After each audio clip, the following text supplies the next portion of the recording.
Seventh class civics chapter 1 democracy में जो अगला पार्ट है हमारा वो है अदर फॉर्म्स ऑफ गवर्नमेंट के बारे में। यानी डेमोक्रेसी के अलावा और कौन कौन सी फॉर्म्स ऑफ गवर्नमेंट है।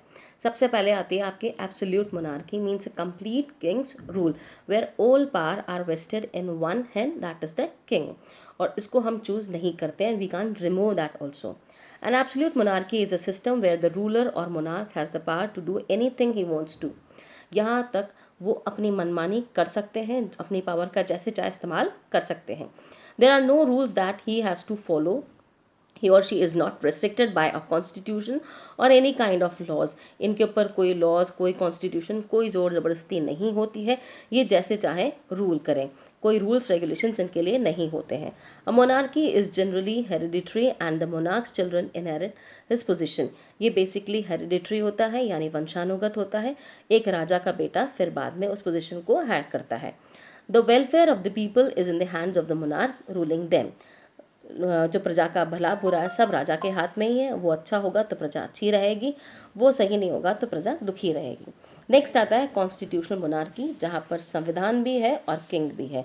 तो यहाँ पे किंग जो है बेसिकली नॉमिनल हेड होता है। It is a system where the powers of monarch are defined and limited by law. यहाँ पे राजा की पावर लिमिटेड होती है और लॉ के अकॉर्डिंग चलती है। Britain has a system of constitutional monarchy. आज के दौर में मॉडर्न कंट्रीज़ में अगर हम देखें तो ब्रिटेन के अंदर कॉन्स्टिट्यूशनल मोनार्की है। Here the king or queen is the nominal head and the administration is carried on by the PM and the cabinet। यहाँ पे किंग जो है, किंग या क्वीन जो है, बेसिकली ब्रिटेन में क्वींस रूल चलता है तो नॉमिनल हेड है, और एडमिनिस्ट्रेशन सारा जो है वो यहाँ के पीएम और कैबिनेट मिलकर संभालते हैं। The people elect the prime minister and other representatives. ये सारे लीडर्स जो हैं लोगों के द्वारा चूज किए जाते हैं।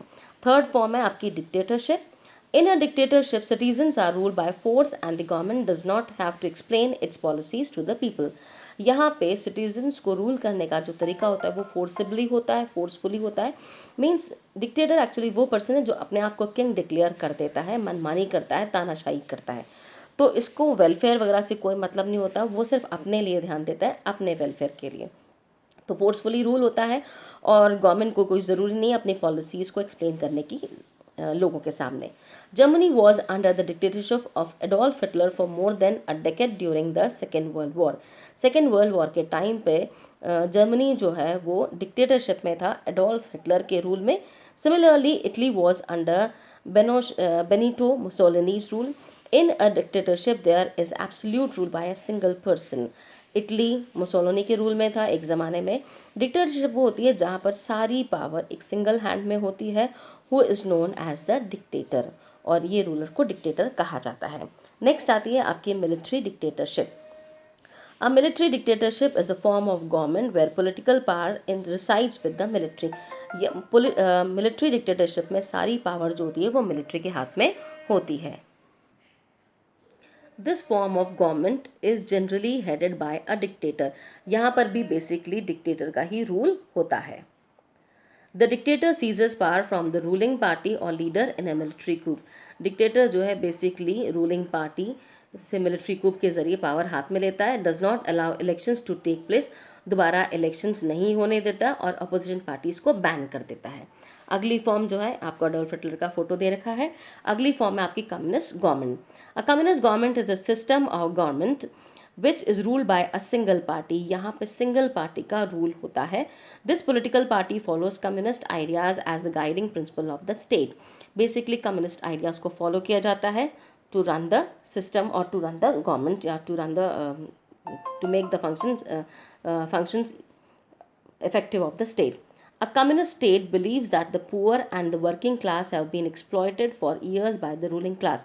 कम्युनिस्ट स्टेट का मानना है कि जितने भी पुअर और वर्किंग क्लास है इनका सदियों से, बहुत सालों से एक्सप्लॉयटेशन किया जा रहा है रूलिंग क्लास के द्वारा। Therefore they want to create a classless society. इसलिए वो एक ऐसी सोसाइटी चाहते हैं जिसमें कोई अप एंड डाउन ना हो, कोई ऊंच नीच, कोई बड़ा छोटा, कोई क्लासेस ना हो। In which the production and distribution of goods would be equal for everyone. जहाँ पे गुड्स का प्रोडक्शन डिस्ट्रीब्यूशन सबके लिए इक्वल हो। They do not believe in rich और poor. China has a communist form of government. Rich poor में believe नहीं करते, चाइना में कम्युनिस्ट फॉर्म ऑफ गवर्नमेंट है। हालांकि चाइना में अगर हम देखें तो इस तरह का जो प्रॉपर सिस्टम है वो नहीं चलता है। आज चाइना की वजह से पूरी दुनिया कितनी प्रॉब्लम है हम सब देख रहे हैं। अब देखते हैं प्रेजेंट सिनेरियो क्या है। More than half of the independent countries in the world today have a democratic form of government. दुनिया में आधी ज़्यादा कंट्रीज ऐसी हैं जो डेमोक्रेटिक है।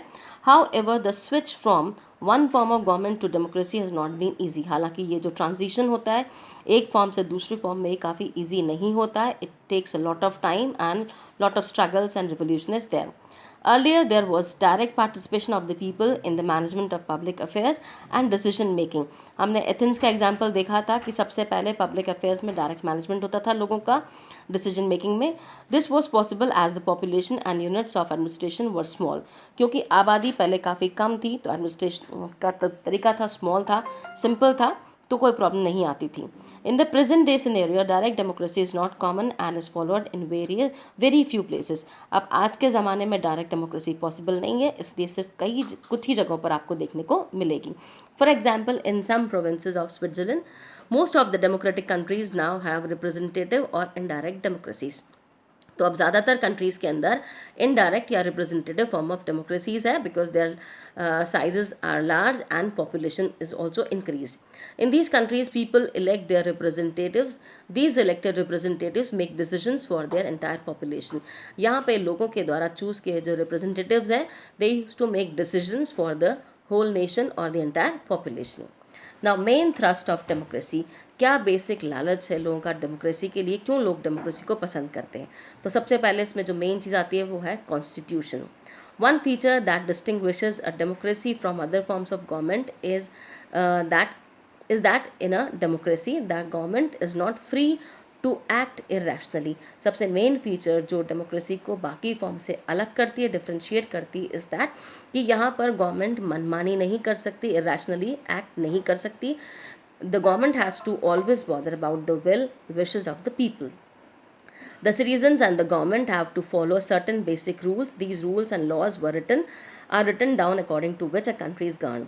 कुछ certain rules and regulations होते हैं that the government and the citizens दोनों को follow करने पड़ते हैं, और ये सारे rules and regulations, laws जो हैं ये एक written down form में होते हैं. This compilation of written rules, जब इन written rules को हम compile करते हैं, it becomes a constitution. A constitution is above everyone in a country, और ये कॉन्स्टिट्यूशन सबसे ऊपर होता है. The importance of a constitution is more significant in a democratic country like India. India जैसे डेमोक्रेटिक कंट्री में इसकी इंपॉर्टेंस बहुत ज़्यादा बढ़ जाती है. The constitution gives certain rights to the citizens which ensures that the government can not misuse its power. ये दिखाता है कि सरकार अपनी पावर का मिस यूज नहीं कर सकती है. Now the vital role of people in decision making. लोगों का क्या रोल है डिसीजन मेकिंग में. Democracy is based on consent and participation of the people who are govern. Democracy के अंदर बेसिकली लोगों के विशेष, लोगों का पार्टिसिपेशन काफ़ी इंपॉर्टेंट होता है. इसके अंदर काफ़ी सारे लोग होते हैं वो डिस्कशन और मीटिंग के लिए इंगेज्ड होते हैं. Since the people have the right to express their opinion, क्योंकि लोगों के पास अपनी ओपिनियन को एक्सप्रेस करने का अधिकार है, इसलिए डेमोक्रेसी हमेशा बेटर डिसीजंस लेकर आती है. Hence, in a democracy, a decision involves the consent of the people. इसीलिए डेमोक्रेसी में लोगों की विशेष डिसीजंस में ध्यान में रखी जाती है, क्योंकि ये डिसीजन उन्हीं को अफेक्ट करने वाले हैं. Though it might take some time to arrive at a decision. हालांकि टाइम लगता है डिसीजन पर आने में, लेकिन जो डिसीजन होता है वो मेजॉरिटी के द्वारा एक्सेप्टेबल होता है, और इसीलिए इररेस्पॉन्सिबल डिसीजंस काफ़ी कम होते हैं. नेक्स्ट आपका इसके अंदर है equality and the rule of law. Equality और कानून, क्या इंपॉर्टेंस है इनकी. Equality is one of the most important elements of democracy. ये भी इंपॉर्टेंट एलिमेंट है डेमोक्रेसी का. इसका मतलब equal status and equal opportunities for all. Means सभी लोग एक समान है, सबके लिए अपॉर्चुनिटीज़ एक जैसी है. The Indian constitution states that the government shall not deny equality before law to any citizen. कानून की नज़र में सब एक हैं, किसी को इक्वालिटी से अलग नहीं रखा जाएगा. अप एंड डाउन, जात पात, रिलीजन के लिए के तौर पे भेदभाव नहीं होगा. That means that the law shall be apply equal to all in the same manner irrespective of caste, sex, race और रिलीजन.